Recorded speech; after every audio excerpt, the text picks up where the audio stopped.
logistics of what I'm required to do. If this is going to be, for example, all booked through your CRM, or if this is going to be like unannounced calls, things like that. So basically, what the role entails on like a daily basis is kind of what you're looking for.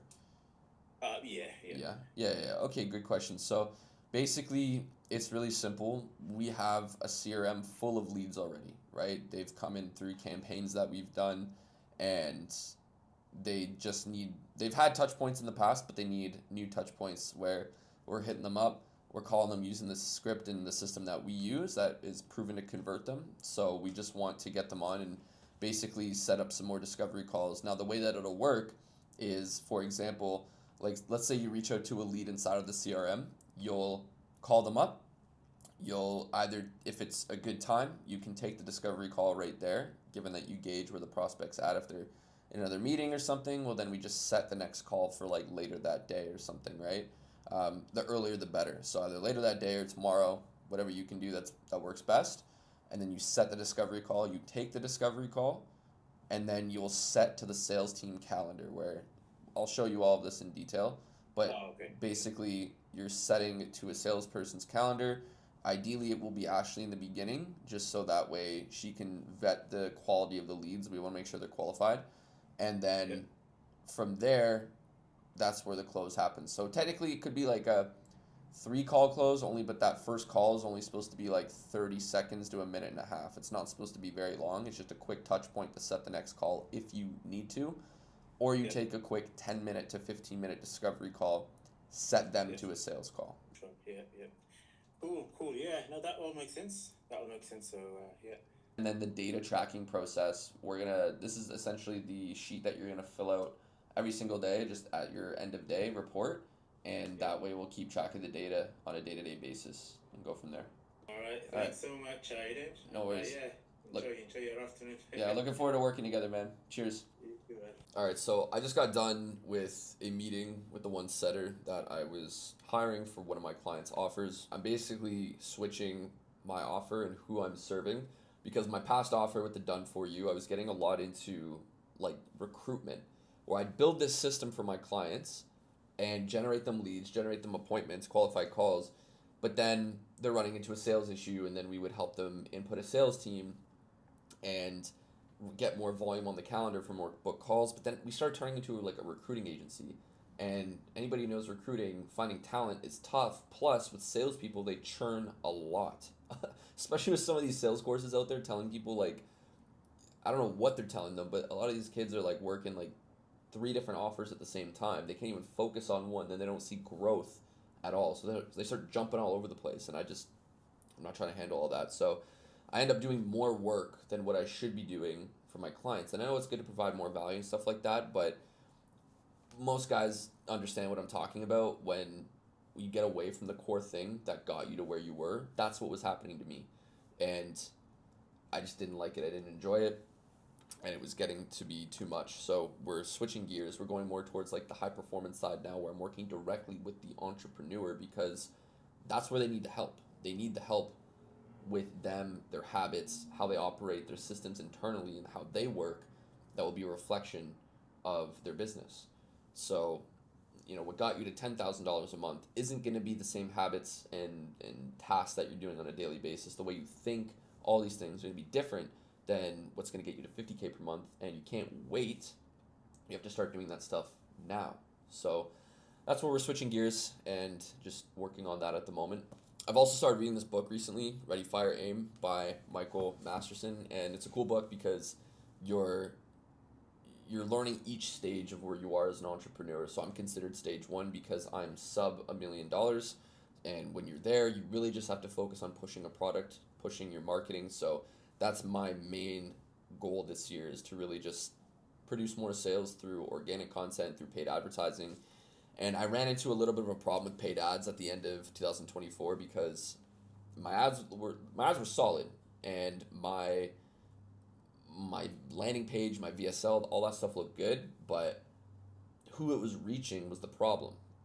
I'm trying to work with guys that are anywhere between that 10K to 50K per month mark, and they just need help getting to the next level to get to 100K per month, where I'm getting people on my ads that are like brand new, don't even have a business. They're waking up out of their bed at like 2 p.m. when we call them up, like terrible, terrible leads for what it is that we're selling.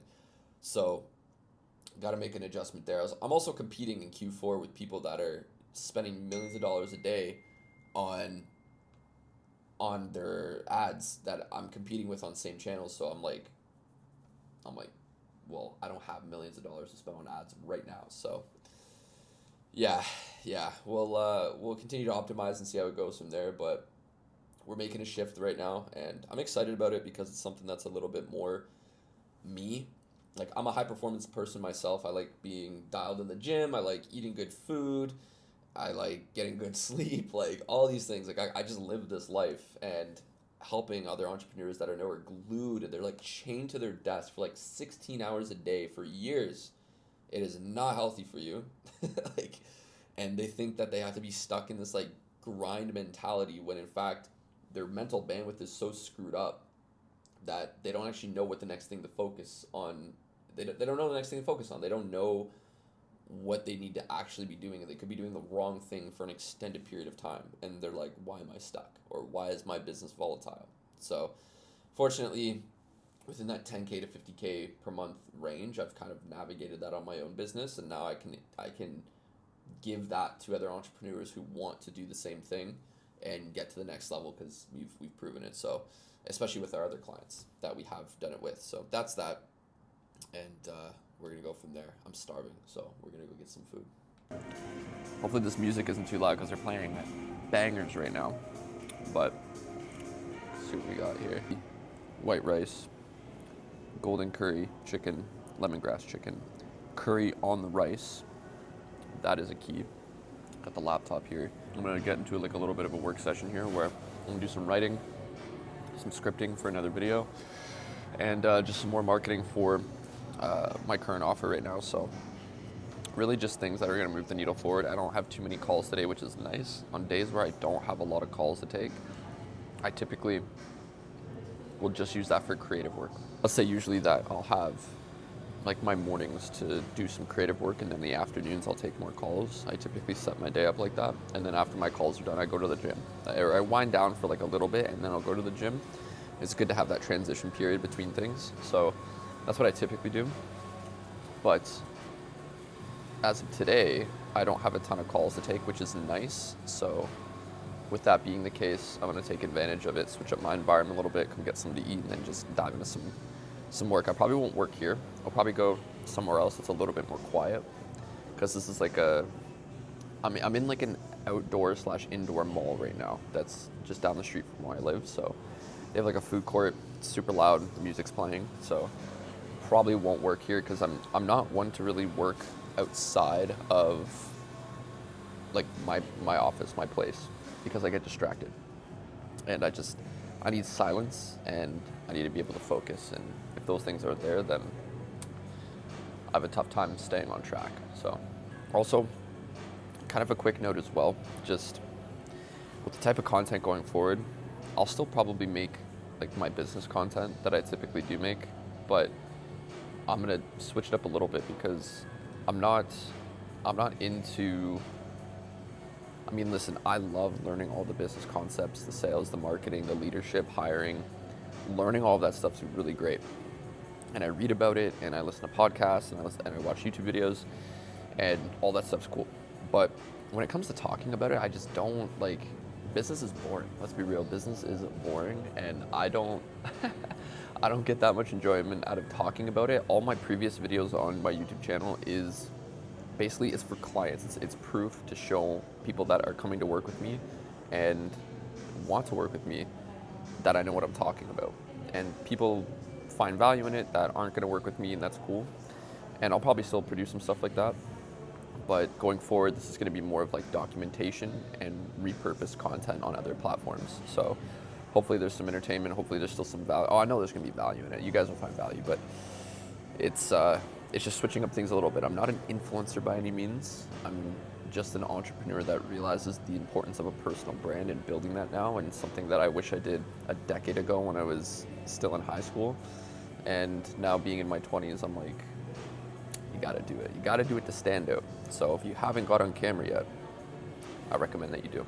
But anyways, I'm gonna crush this food before it gets too cold because I don't like my food too cold. Hot. I'm gonna keep it hot, and then we're gonna do some work, and we'll dive into some marketing work for the rest of the evening, afternoon/evening, whatever. You get it. Anyways, we'll go from there.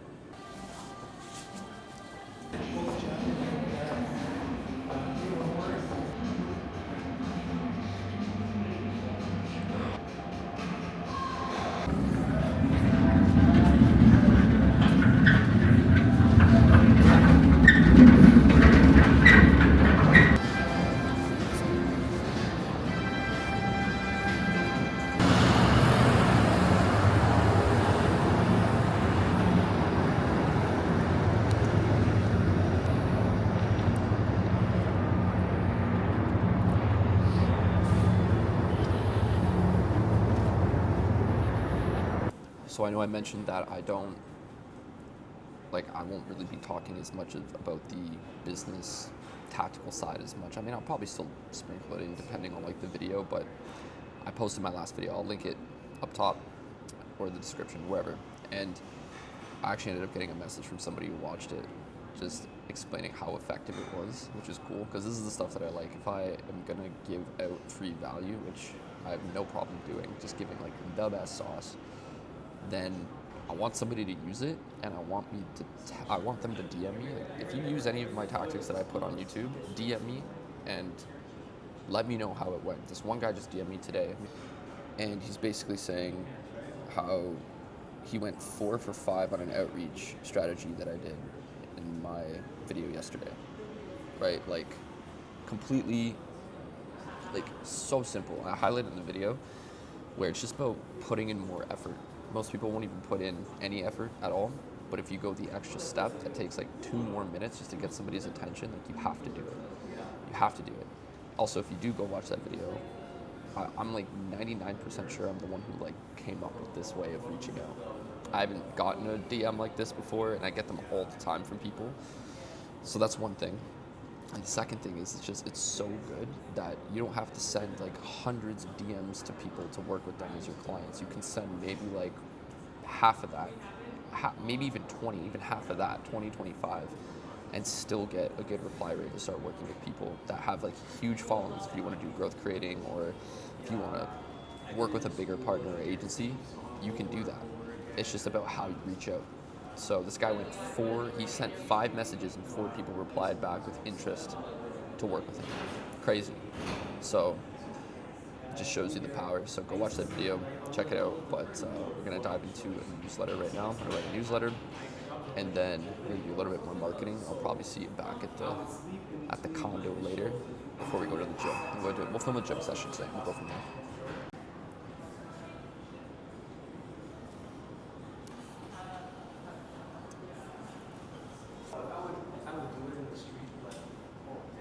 I'm about to go to the gym. We're actually about to hit legs today.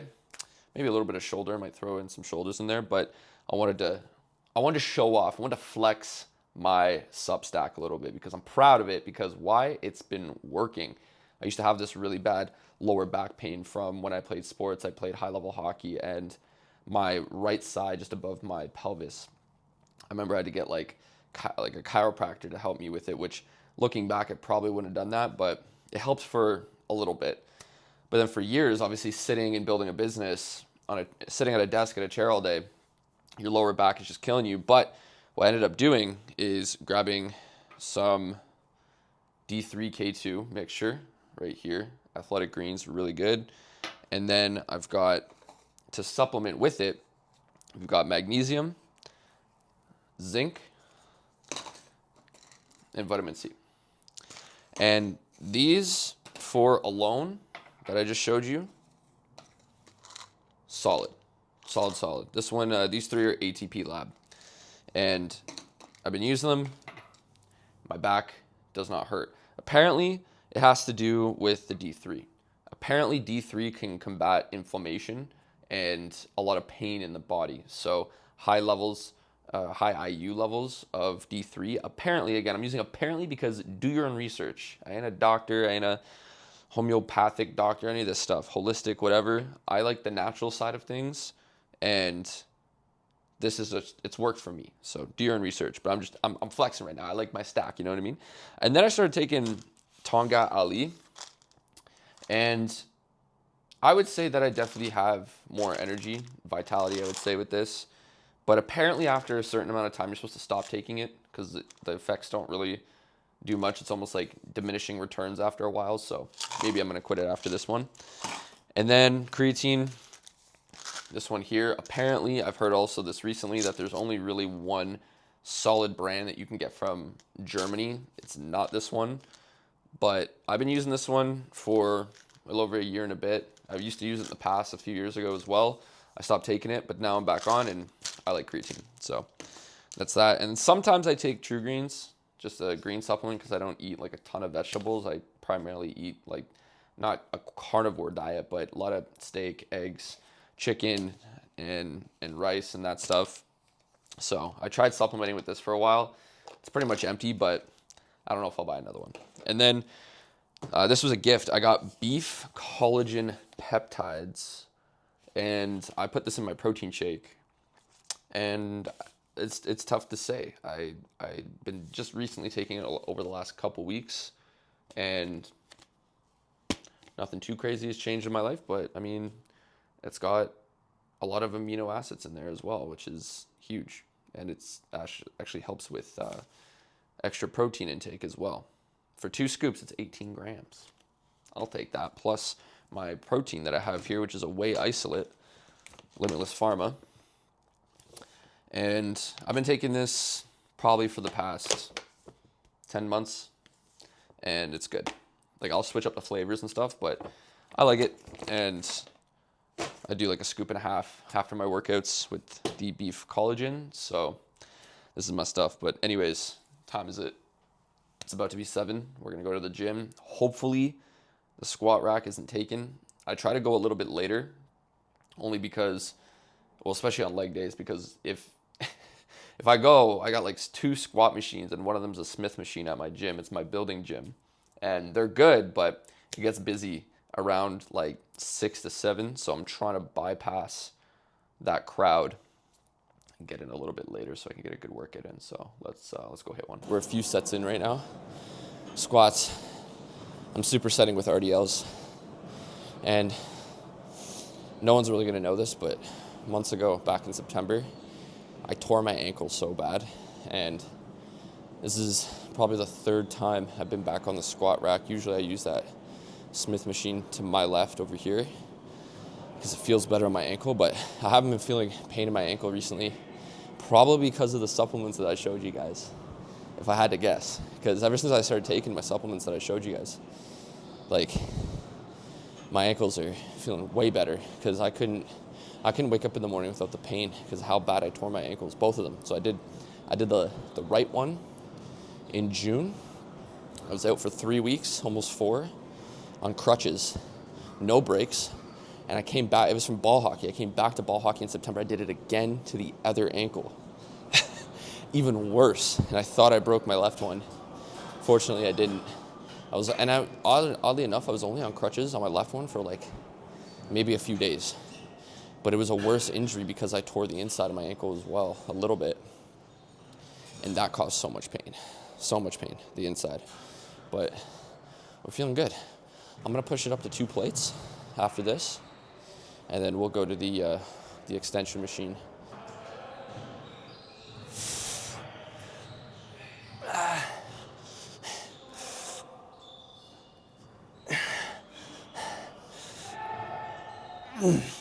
Oh shit, that's good. That's good. Let's throw another pizza up here.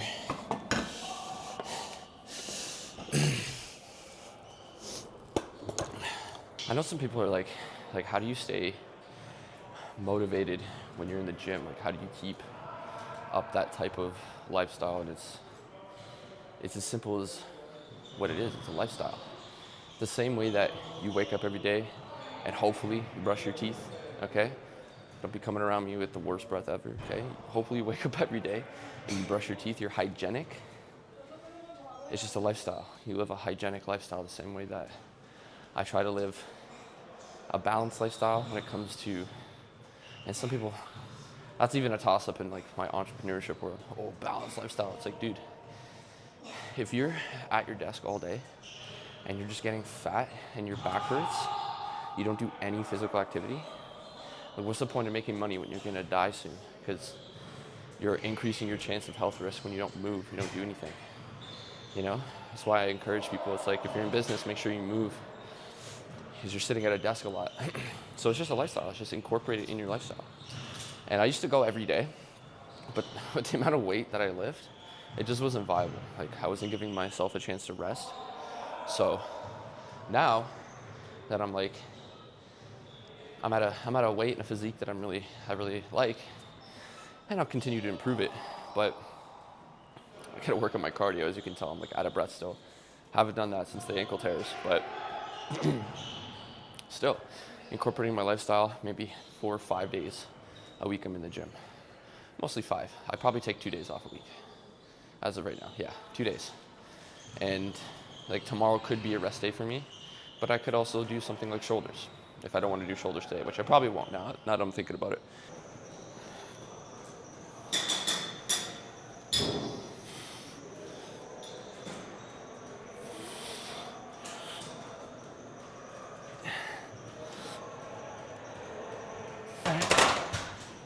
That felt good. That was good. I saw a funny reel. I think it was on Instagram. Yeah, I saw a funny reel on Instagram from Tai Lopez. And he's saying once a guy makes a lot of money, he either becomes a DJ, he buys a farm, or he does jiu-jitsu. And I was thinking, like, which one would I do? And I always joked to everybody in my life, I'm like, I'm gonna be like the best underground house DJ that just blows up randomly. Like, completely different name. I'm gonna use my name, stage name, and then that's gonna blow up behind the scenes after I run up a huge bag with my businesses and all that stuff, and then use that to funnel my DJ career. I always talk about that, so it's so funny that he said that. But I started thinking, I was like, why can't I have both? Like, why can't I just be a DJ that owns a farm and does jiu-jitsu in his spare time? Like, that's a good life. It's a good life.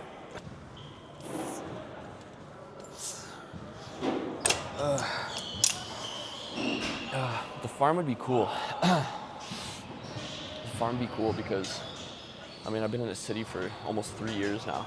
Well, majority of my life's been in the city area, but I'm like downtown in the city, right in the heart of it.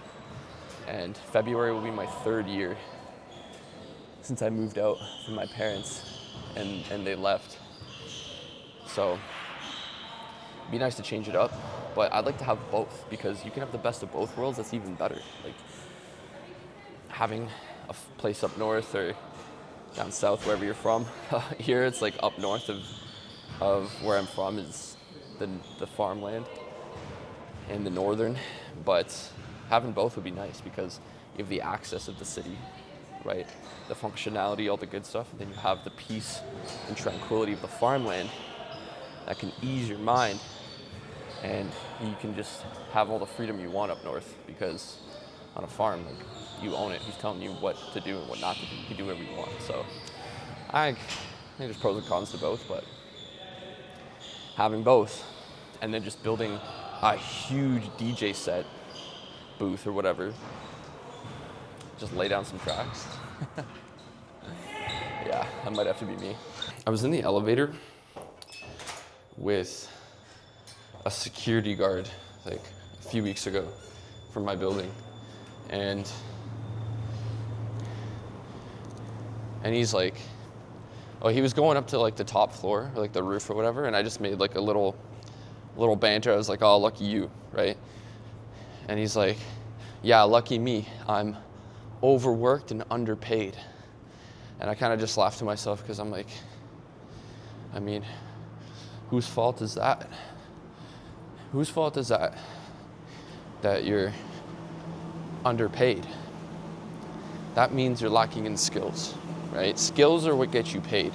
If you ever wonder, like, oh, why am I not making enough money, this and that, and you feel like you're overworking for what you're getting paid, it's that you lack skills. You don't lack the skills that will get you paid. That's the problem. right?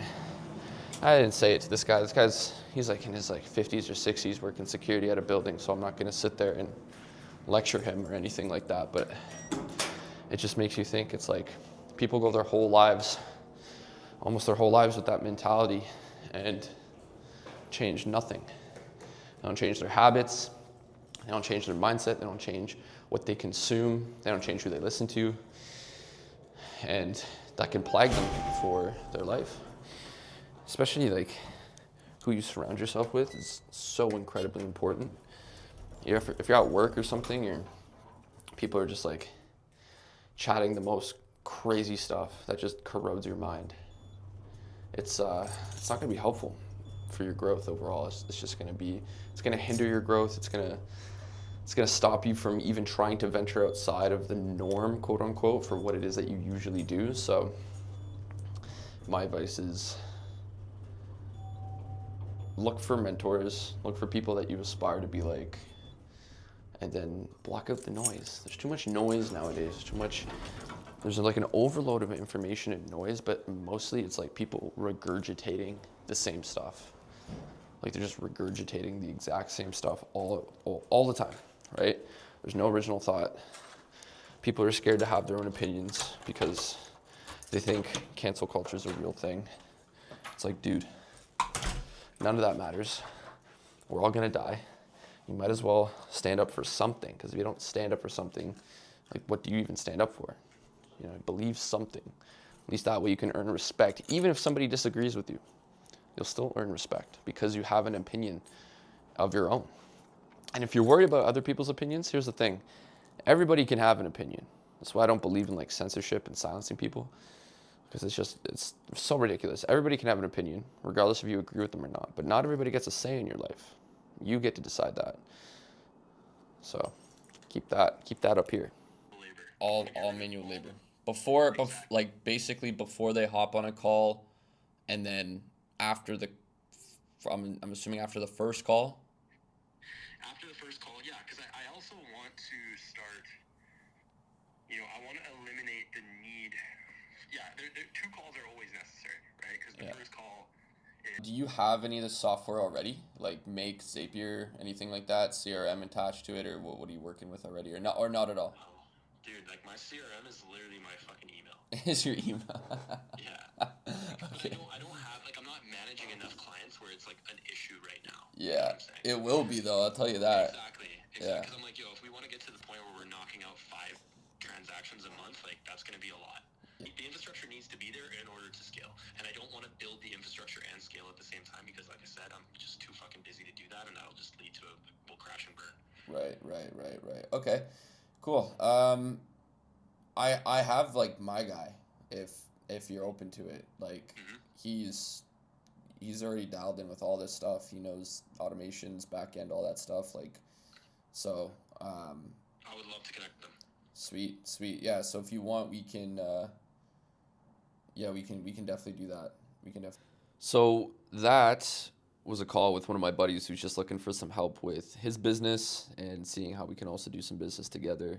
And that's the good thing about me having like a really solid network, despite like my following or whatnot. I have a lot of good people in my network that are really skilled at what they do. They have a high level of expertise. So it makes my life easier when somebody comes to me and they're like, hey, do you know somebody that can do X, Y, Z? And I'm like, yes, let me connect you. So that's what that was. Just doing a little bit of business with a friend at 9:30, 10 o'clock at night, whatever it was. So that's the way the life is sometimes. Always on the go. But yeah, hopefully this style of content is solid. Like I'm trying to switch it up. I'm trying to do something that's a little bit of my own. So yeah, hopefully this hits. But I mean, really, I'm doing it for myself because the stuff that I was doing prior just gets repetitive, it gets boring, and I know it's for clients, but it's there. People will see it. And the stuff going forward is going to be even better, coupled with the quality that we're going to be putting into this. So I'm excited, but yeah. And we're just figuring it out as we go. Most people think that you got to have it perfect. There needs to be a perfect moment. None of that exists. There is no perfect moment or perfect time. You just have to do it. You have to take the action, try it out, see how it works. If it doesn't work, try something a little bit different, or tweak it, or optimize, or do something of that nature just to try and get to where you want to go. And yeah, but it's a little weird for me talking like this to the camera and like bringing a camera around with me and stuff, but I'm going to get used to it until I can get somebody to do it for me. And then I can kind of ease into this a little bit, be a little bit more authentic each and every time as we go. Because yeah, I'm a serious guy. I'm a leader in the sense of I like to lead by example, and I like to obviously have a good reputation, but I don't like to take myself too seriously. I like to joke around, I like to have fun, I like to laugh. And yeah, I had this joke with my family over Christmas. They wanted to put on like a movie or something like that, and I don't watch TV or movies much. But I said, I got a rule. You can only put something on the TV if it's awesome or hilarious. And I think I want to start living my life like that now. For more stories, just for more of the good stuff. It needs to be awesome or hilarious. So one of the two we'll take. But yeah, that's it. That's it for tonight. Gonna get some sleep and sign off. Cheers.